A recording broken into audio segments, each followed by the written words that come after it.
On our second wedding anniversary, Ivy, who'd promised to attend my book launch, was a no-show. That night, I fell from a high platform and was rushed to the hospital for surgery, but I couldn't get a hold of her. Later, I saw on my social feed that she was celebrating her male assistant's birthday.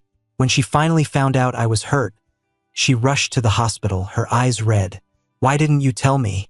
I looked at her and feigned amnesia. "Who are you? And why would I tell you anything?" The stage lift at the launch malfunctioned, causing me to fall. Lying in the ambulance, I watched my best friend, Alex, frantically trying to call Ivy for me. But he called again and again, and no one answered. Just as I was closing my eyes in despair, the phone rang. Alex picked it up, and Ivy's voice came through first. It was the same as always, a little cold, a little flat. She said, "Leo, something came up tonight, so I can't make it to your launch. Go celebrate with your friends when you're done." In that moment, all the pain and misery I felt was magnified 100 times over. Before I could even say a word, she hung up. Alex was furious and tried to call back to yell at her, but her phone was off.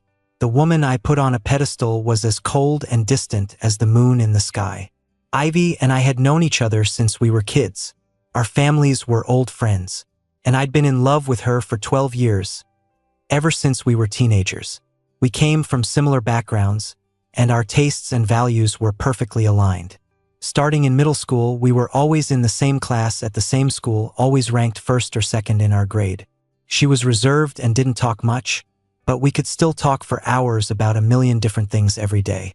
I thought I was special to her, that she loved me just as much as I loved her. But now, less than 2 years into our marriage, that dream was about to shatter. She started staying out late, using business trips as an excuse. But I knew the truth. She'd fallen for another guy. And today, she forgot our second anniversary and blew off my book launch. All to see him. My leg was broken. The edge of the lift had scraped the back of my head, leaving a nasty gash.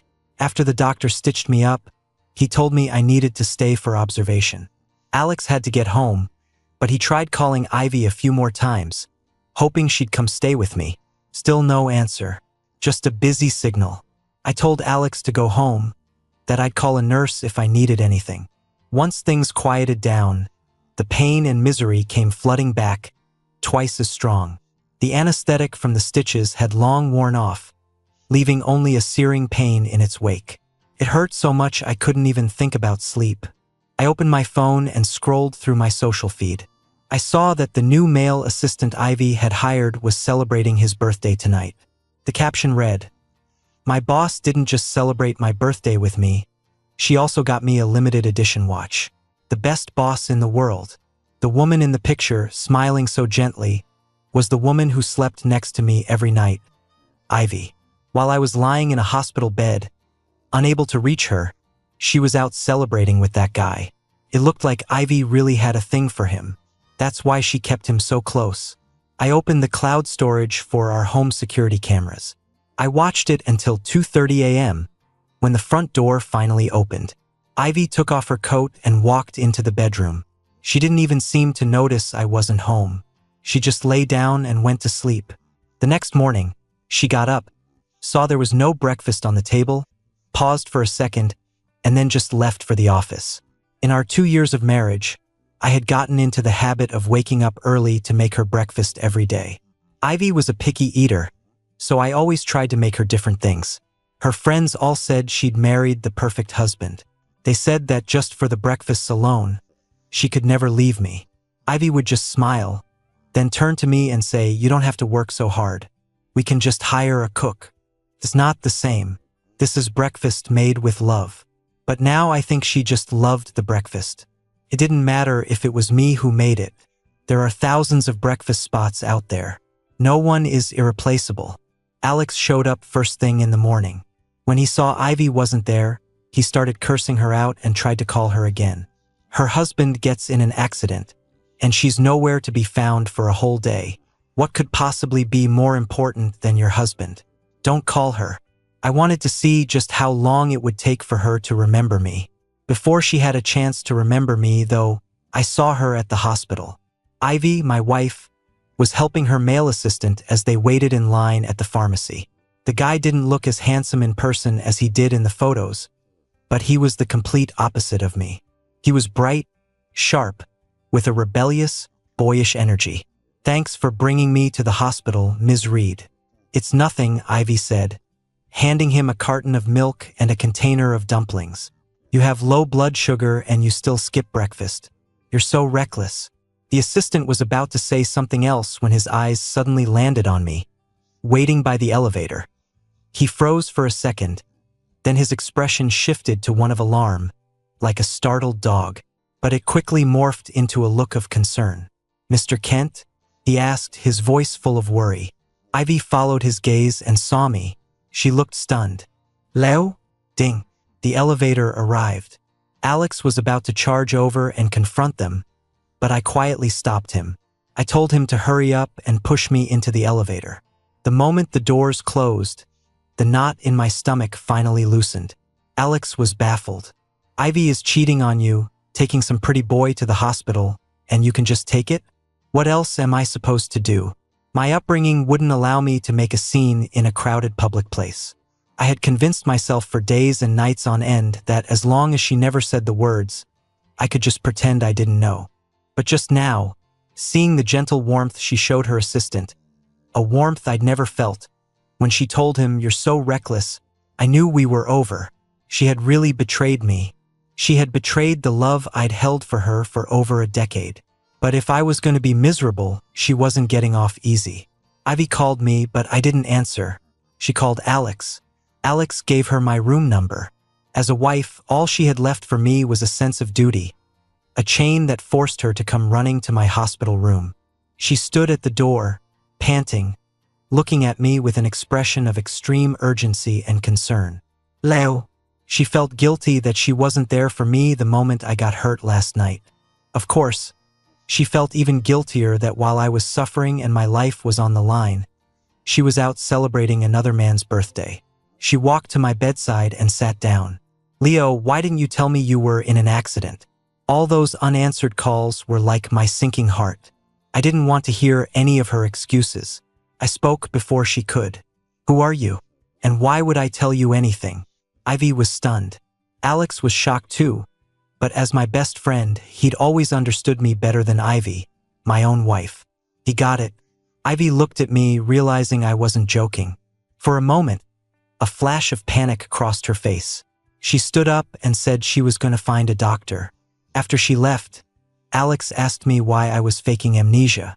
I was silent for a moment, then said quietly, "I want to make her sick, and I want to make her pay." A few doctors came in and did some basic checks. All my vitals were fine, except for the fact that I didn't remember Ivy. Before the doctor left the room, he patted her on the shoulder. "Ms. Reed, you really should take better care of your husband." I saw her expression darken. She looked furious. She sat by the bed and I sat on it. We were so close, yet a world apart. I watched her silently, listening as she tried to prove she was really my wife. She said she'd bought an estate in my name after we got married and decorated it exactly how I liked. She said we'd been married for 2 years, and that yesterday was our anniversary, and that I had loved her since we were kids. See? She knew perfectly well that yesterday was our anniversary, but she still went to see another guy. It's not that she didn't know. She just didn't care. I smiled and cut her off. "Ms. Reed, you say you're my wife. So why weren't you there on our anniversary when I had my accident?" Ivy's face changed.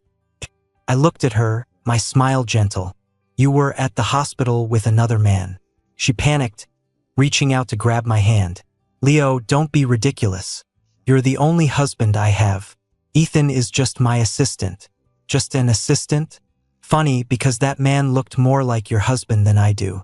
I lay back down and turned my back to her. I heard a sigh from behind me.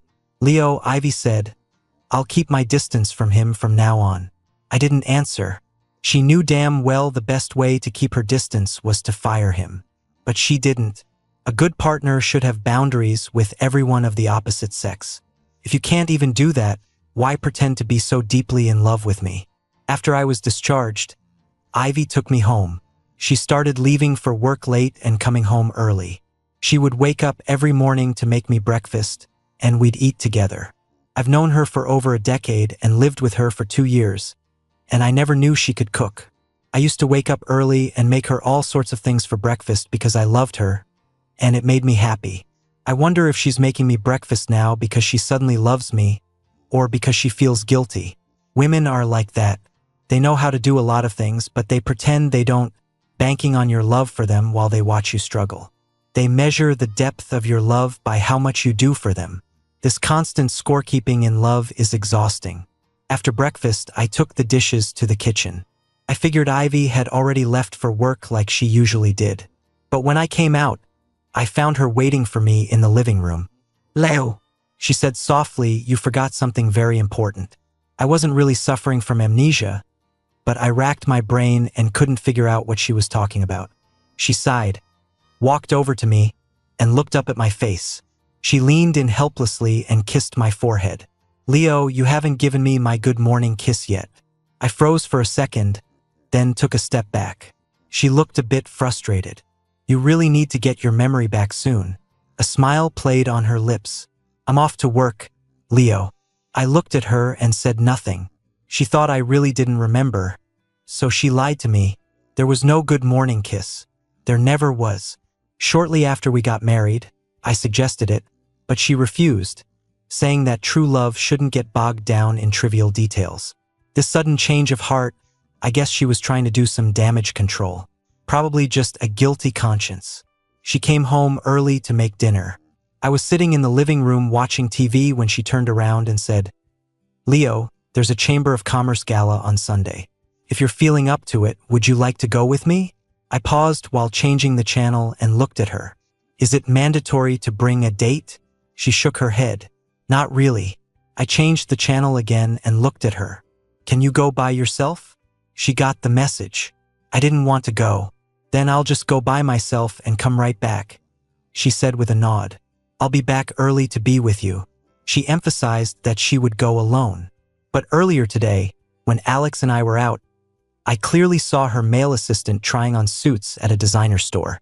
The kid saw Alex and me and deliberately announced, loud enough for us to hear, that he was escorting his boss to the gala and had to look his best. An employee like him would never splurge on a fancy outfit like that unless he was told to. Ivy had already told him to be her date for the gala. He was judging my importance based on how Ivy treated me. I guess he didn't see me as much of a threat. That's why he was so bold in front of me. Ivy asking if I wanted to go was probably her way of covering her bases. That way, even if I found out later that she went with her assistant, she could claim the moral high ground and say that since I didn't want to go, she had no choice but to ask him. Suddenly, the TV show seemed completely boring. I got up and went to my room. I ended up going to the gala anyway. It was Alex's first time representing his family's company, and he insisted on bringing me along. To be honest, I also wanted to see if Ivy really showed up with that guy. The reception was filled with a lot of big names from the business world. People were mingling, and a few who recognized me came over to say hello. Alex was scanning the room for Ivy, but there was no need to look. I knew where she was the moment I walked in. She was wearing a perfectly tailored black gown, her presence so commanding that she stood out in the crowd. But the young man in a white tuxedo by her side was a jarring sight. It was that assistant, Ethan. Alex lost it before I did, pulling me over toward them. I hadn't wanted to make things awkward for either of us, but at that moment, I couldn't afford to lose face. Alex and I walked right up to them.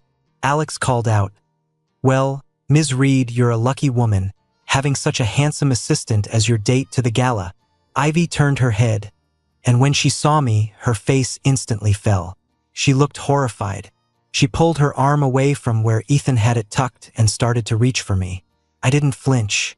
I just looked at her calmly and said with a small laugh, "Alex has a bit of stage fright. He needed me to come with him." Pretending not to care, I gently brushed her hand away. "Your assistant doesn't look too happy. Shouldn't you check on him?" The onlookers who were watching the drama unfold exchanged nervous glances. Ivy looked mortified. The assistant looked even worse.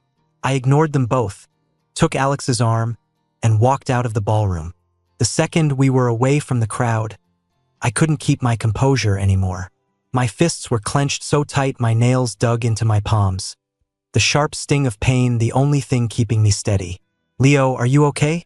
You don't look well. I'll take you home. Alex was supposed to be representing his family's company tonight. If he left this early, his dad would kill him. I told him I was fine on my own and hailed a cab.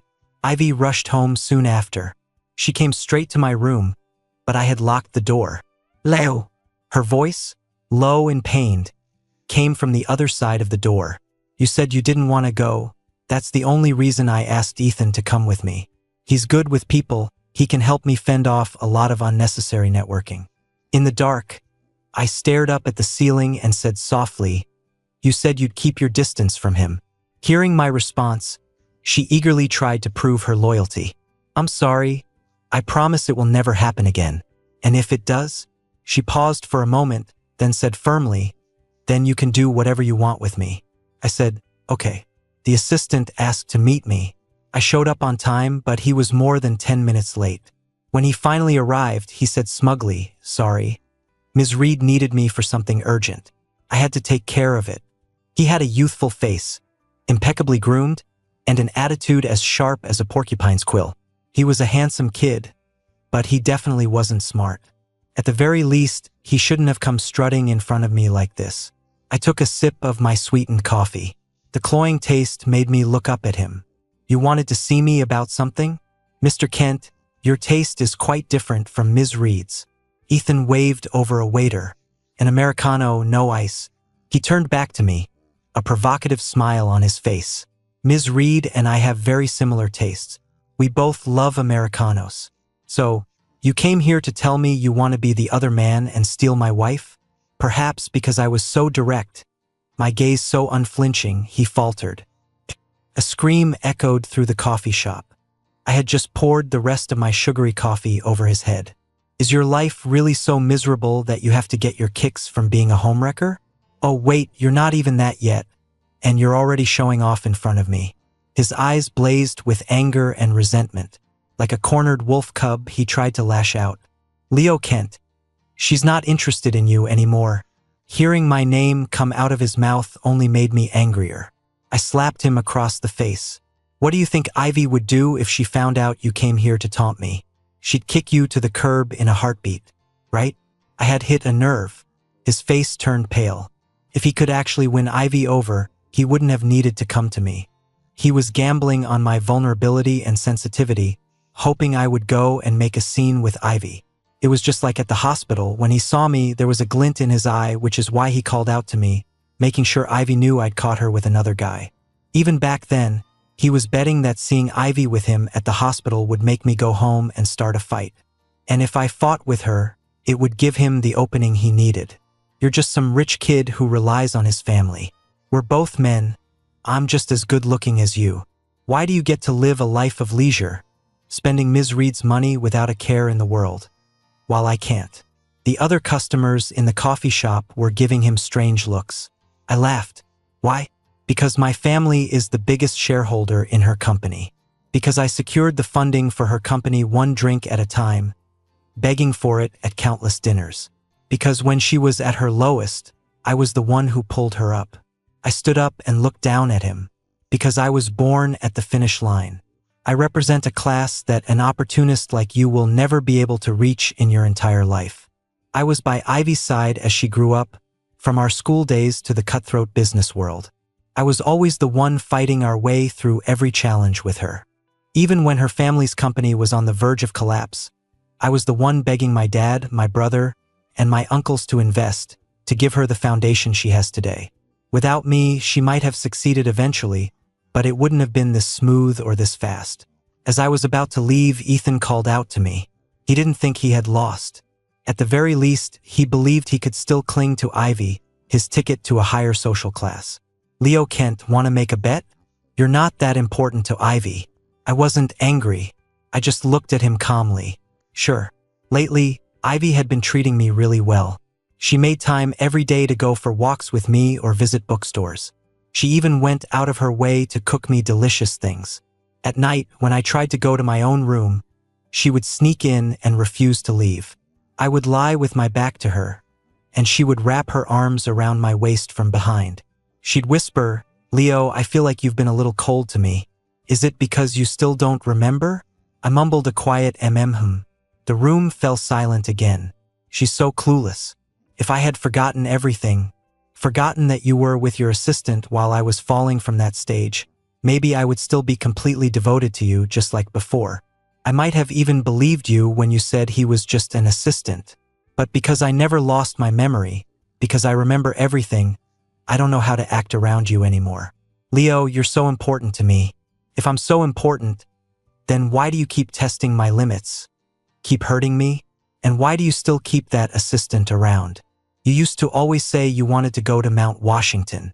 How about we go climb it the day after tomorrow? I've heard that if a couple in love climbs Mount Washington and makes a sincere wish, they'll stay together forever. For 2 years, I had suggested we go many times. But Ivy was always too busy with work and could never find the time, so eventually, I lost interest. Now that she was bringing it up again, I wasn't excited, but I didn't want to be a downer. So I agreed. For the 2 days leading up to our trip, Ivy barely went to the office, staying home to be with me. She was busy booking flights, planning our itinerary, and making a list of all the skincare products and clothes I'd need, packing everything for me. I didn't have to lift a finger, she handled it all perfectly. The weather on the day of our departure was perfect. Ivy was like a little girl going on her first trip, excitedly waking me up. I looked at the mountain of bags she had packed for me and laughed. We're only going for a week. As long as we have money, we can buy whatever we need there. She shook her head, saying she was worried I wouldn't be used to new things, and that the bags were mostly filled with supplements for my recovery anyway. It was such a simple gesture of care, but it felt so good. If things could stay this good, I thought, then I could keep pretending, keep acting like I didn't know anything. But on the drive to the airport, a call came in from her assistant. His voice was choked with sobs, thick with distress. "Ms. Reed, it's bad. Zach, he has a high fever that won't break. He's at the hospital, and he just keeps crying for you. His mom, Sarah, is out of town and I can't reach her. I don't know what to do. You're the only one in this city who's ever been kind to him." Ivy's expression changed instantly. Her voice hardened. "I'll have Mr. Chun go over. You wait there. You're the only person I can trust." Ivy's hands tightened on the steering wheel, her face grim. She glanced at me, hesitating. Finally, she spoke. "Leo, Ethan has an emergency. His son is sick. I have to go take care of it first. Can we change our tickets to a later flight tonight?" I looked at her and said, "You told me you would keep your distance from him. As for his problem, there are hundreds of people at the company. You could send any one of them to help. If all else fails, he can call the police." Ivy bit her lip, saying nothing. Her expression reverted to the cold, familiar mask I knew so well. We drove on for a little longer, but her mind was clearly elsewhere. She started speeding, driving recklessly, as if my life meant nothing to her. Her face was a storm cloud, like I was the one who had done something wrong. But all I did was not want my wife to go to another man. I sighed. "Just go." The moment the words left my mouth, she slammed on the brakes. I didn't hesitate. I got out of the car and pulled my luggage from the trunk. She looked at me, her face full of guilt. "Leo, just call a car to the airport and wait for me. I'll be back soon." I said, "Okay. Drive safe." Stranded on the side of a highway on the outskirts of the city, with cars speeding past and a bitter wind blowing, my eyes started to sting. They say that people who are destined to be together, connected by the red string of fate, will be blessed with a lifetime of happiness if they pray at Mount Washington. Conversely, if they're not meant to be, they'll soon be pulled apart. I didn't even make it there, and I already knew we weren't meant to be. Ivy had just severed the last chance I was willing to give her. I called Alex to come pick me up. When he heard I'd been dumped on the side of the road, he was furious and wanted to go chew Ivy out again. I didn't stop him this time. When I got home, I packed up all my things. I cut my own image out of our wedding photos, threw it in the trash, and cleared out every trace of myself before leaving. My phone buzzed with a text from the assistant. It was smug. "Mr. Kent, I win." He thought that because Ivy went to him, he would win her love, her money, and her status. But he still wasn't very smart. I had already told him that everything she had was built with my help. What I can give, I can also take away. I texted back, Mr. Chun, relying on a woman will only bring you misfortune. Business is war. My family has been wealthy for 4 generations. We are not sheep. It doesn't matter if Ivy loves me or not anymore. I'm completely done with her. Since the love is gone, I'm taking back everything I gave her. I'm not about to let some lowlife benefit from my loss. When I got home, I told my dad and the rest of my family that I wanted a divorce. They supported my decision. My brother handed over his position as second in command to me. He said, "We've got your back. Don't let yourself be wronged." The moment I became the new VP of the Kent Corporation, I issued a directive. Cut all ties with Ivy Reed's company. Ivy's company was doing well, but 2 years ago, her father had an affair, and her parents went through a nasty divorce. Her mother took half the company's shares, causing a mass exodus of shareholders and leaving the company a hollow shell. It was my family and my uncles who stepped in to help, all because I had married her. Over the past 2 years, with the support of my family's projects, her company rose from the ashes and regained its former glory. But compared to my family's corporation, it was like comparing an ant to an elephant. If our families were once evenly matched, the last 2 years changed everything. While Ivy's company was recovering and growing, my family's was soaring, expanding, transforming from a chicken into a hawk. And hawks eat chickens. The next day, my divorce papers and the notice of contract termination arrived at her office. Ivy started calling me frantically, but I was busy. I didn't have time to answer. Within a day, the news that the Kent Corporation had severed ties with Reed Industries was all over the business world. Business people are sharks.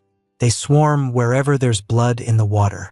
As the heir to the Kent Empire, my investment in Reed Industries 2 years ago was a signal to everyone in New York City that the company was untouchable.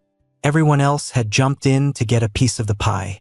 Now that we were actively pulling out, even a fool could see what was coming. Reed Industries was in trouble. The smart ones bailed immediately, trying to avoid the fallout. Within a single day, Reed Industries was in chaos. Ivy called me countless times. Just like when I was injured and called her, all she got was a busy signal. When I got home that evening, I saw my parents hosting Ivy in the living room, though neither of them looked happy to see her. When she saw me, Ivy rushed over. "Leo, I was wrong the other day. I shouldn't have left you alone." Before she could finish, my dad picked up a teacup from the table and smashed it at her feet. Tea and porcelain shards scattered, splashing near her shoes. "You disgraceful woman. I entrusted my son to you, and this is how you treat him." The living room was dead silent. Ivy stood frozen, her face ashen. The scene was incredibly tense. My brother said, "Just sign the divorce papers." Ivy looked up at me, her eyes dark and unreadable. When I didn't react, she said in a hoarse voice, "Leo, I really do love you, and you love me too. You've just forgotten because of the amnesia. Can't we please not end up like this?" I looked up at her, a smirk playing on my lips. "Sorry, but I never had amnesia, and I remember that you never really loved me that much to begin with." Ivy's pupils contracted.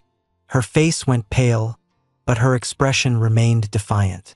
I hadn't wanted to make our separation so ugly, but she just couldn't get it through her head. She had hurt me enough, and now, in front of my family, she was putting on this innocent act, playing the emotional card she had always despised. "Adults have to take responsibility for their actions, Ms. Reed. Let's make this a clean break." Ivy's eyes welled up as she stared at me. Realizing there was no turning back, she looked at my dad. "Fine, we can get a divorce, but you can't go after my company." My dad readily agreed, assuring her the terms of the settlement wouldn't be punitive. But even if we didn't actively try to crush her, without our backing, no other company would give her a second look. Just because we weren't going after Reed Industries didn't mean we couldn't support other businesses. After pulling our capital from her company, I immediately invested it in her main competitor, Lin Corp, run by Chloe Lin. In any given industry, resources are finite. When one rises, another must fall. The Kent Corporation's support for LinCorp instantly brought them a flood of new opportunities. Ivy stormed into my brother's office but left with a grim look on her face. I could guess what she wanted, but my brother is an old fox. He probably just told her that not targeting her company didn't mean we couldn't invest elsewhere. Ivy was running around, begging for funding. Meanwhile, her assistant found Alex and me while we were having coffee. He looked at me like I was his mortal enemy. "Leo Kent, you bastard. Just because you're rich, you think you can destroy a woman when you can't have her love? And after Ms. Reed loved you so much, you don't deserve her." I laughed out loud. "Mr. Chun, have you forgotten you were the one telling me Ms. Reed wasn't interested in me anymore? You're a real piece of work. One minute you're biting the hand that feeds you, the next you're begging for scraps. You change your tune faster than the weather. Yes, my family is rich. If you're so capable, why don't you get your ancestors to send you some cash so you can throw your weight around? You want to use sex to get money and power, but at the same time, you hate the rich. Mr. Chun, if you have a personality disorder, you should see a doctor, not me. They won't judge you for your lack of morals and shame. Here's a piece of advice. Relying on a woman is a dead end. Your own ability is the only stepping stone to a higher class. The elite don't like idiots." Ethan's face turned livid. He stormed off in a rage. But he did listen to me, just not completely. While Ivy was down and out, he stole the company's technical data and tried to sell it to LinCorp. Chloe Lynn and Ivy were rivals, but not enemies. With our partnership, her company was thriving. She had no need for such underhanded tactics. More importantly, Chloe had no interest in Reed Industries' outdated technology. Ivy called the police on Ethan. He was arrested for corporate espionage and is currently awaiting trial. There were a lot of details to iron out for our joint project with LinCorp, so Chloe and I were often seen together. The media started reporting that Chloe and I were a perfect match and that a wedding was on the horizon. Chloe sent me a screenshot of a news article. What do you think? I thought about the decade I spent chasing after Ivy, like a caged animal, my every emotion dictated by her. I had lost all desire for love. It just seemed pointless. But maximizing my interests was another story. I replied to Chloe, "It's worth a try. Smart people can understand each other with just a few words." For my dad's birthday, he invited many of New York City's top entrepreneurs. I stepped out of the car in a custom-tailored suit, with the equally stunning Chloe Lynn on my arm as we walked down the red carpet. The executives, hoping to network with my family, knowing nothing about our situation, immediately started gushing about what a perfect couple Chloe and I were. Chloe could barely contain her smile. I, on the other hand, didn't really care. As soon as we walked in, I saw Ivy's gaze locked on me. She looked worn out. Her beautiful face had lost its radiance, making her pantsuit seem wrinkled and drab. She walked towards me, her eyes filled with a deep, cloying affection, and called my name, Leo. I instinctively moved closer to Chloe, frowning as I looked at her coldly. It was as if she couldn't register my disdain. She took another step forward, her eyes fixed on me. "Leo, are you and Chloe Lynn together?" I looked at her face and said slowly, "None of your damn business." With that, I took the arm of a gleefully expectant Chloe and turned to leave. Later, when I stepped outside for some air, Ivy followed me like a ghost. "Leo, can we get back together?" I rolled my eyes. Women can be so masochistic. They don't appreciate what they have until it's gone. I chuckled. "Do you really think you're good enough for me now?" That one sentence made Ivy stand up straight, her face turning deathly pale. "Are you saying that because I'm broke and have no money now?" I didn't answer her. I just went back into the party. But my heart still ached. She still didn't understand why I left her. Ivy was desperately looking for investors. She even managed to get her mother's shares back. But Reed Industries was already hollowed out. All the key employees had left. It was like a house with holes in every wall. No matter how much new furniture you put inside, it wouldn't look good for long. To make matters worse, Ivy's mother knew nothing about management but insisted on getting involved in every decision, stuffing the company with useless relatives. Ivy was hamstrung at every turn, constantly putting out one fire only for another to start. Even with her abilities, she couldn't turn the tide in a company plagued by both internal and external problems. Reed Industries' stock plummeted, circling the drain. I took the opportunity to buy up large quantities of shares at a low price, and in one final move I acquired the company. To the victor go the spoils. Ivy packed her things and left, but that was just me taking back the material things I had given her. The emotional debt hadn't been collected yet. Ivy was no fool. When she failed, she immediately started looking for a way to get back on her feet. She reached out to a guy who used to have a crush on her, the lovesick son of a New York City tycoon. One wanted money, the other wanted a trophy wife. It was a perfect match. 2 months later, I heard they were getting engaged. Alex's family was invited to the engagement party. On the day of the party, Alex made a point to toast Ivy and handed her a journal. A gift from Leo. It was my diary, the one I had kept since I was 12 years old, filled with all my teenage angst and dreams. Ivy took the journal and started reading. It was filled with my observations of her, my love for her, my insecurities, and the depth of my feelings. February 11th, 2021. Ivy's family is in trouble. Dad said they might go bankrupt. I cried and begged him and my uncles to invest. Dad didn't want to at first, but I went on a hunger strike for 3 days and he finally gave in. February 28th, 2021. There wasn't enough capital. Ivy was so stressed. I heard my uncles had some promising projects up for bid, so I shamelessly went to beg them again. This time, I had to use my dad's reputation. The Kents are a tight-knit family, so when my uncles thought it was my dad's wish, they agreed to help Ivy. When my dad found out later, he was so angry he didn't speak to me for 2 weeks. He said I was a lost cause, but Ivy is destined for greatness. March 8th, 2023, our 2nd anniversary. I fell from the stage and bled a lot. Alex was terrified I was going to die and kept calling Ivy, crying, but she didn't answer. I thought she must be really busy, but she was out celebrating another guy's birthday. March 10th, 2023. Ivy knows that I know about the other guy. She probably feels guilty, so she's been nicer to me. I thought to myself, if she doesn't mess up again and can keep treating me this well, I can just pretend I don't know anything. March 25th, 2023. Ivy said she wanted to take me to Mount Washington. I was really looking forward to it. I heard that if a couple is meant to be, they'll be blessed and stay together forever. But she chose to leave me behind and go to him instead. Standing on the side of that road, my heart ached. In the past, when she was cold and distant, I could pretend not to notice. I was willing to give her another chance, but she abandoned me again, for him. I knew then that we were completely finished. I had tried to convince myself to give her a chance. I gave her that chance and she didn't take it. She had said that if she ever lied again, I could do whatever I wanted. I remembered those words. So from now on, you will pay the price for your actions. An adult has to have that kind of awareness. June 2nd, 2023. Ivy's company went bankrupt. Karma's a bitch. But I'm not that happy. Is it because I still have feelings for her? August 10th, 2023. I heard Ivy is getting engaged tomorrow. She kept saying she loved me, but 6 months later she's about to start a new life with someone else. It's true what they say. A woman's words are all lies, but it still hurts.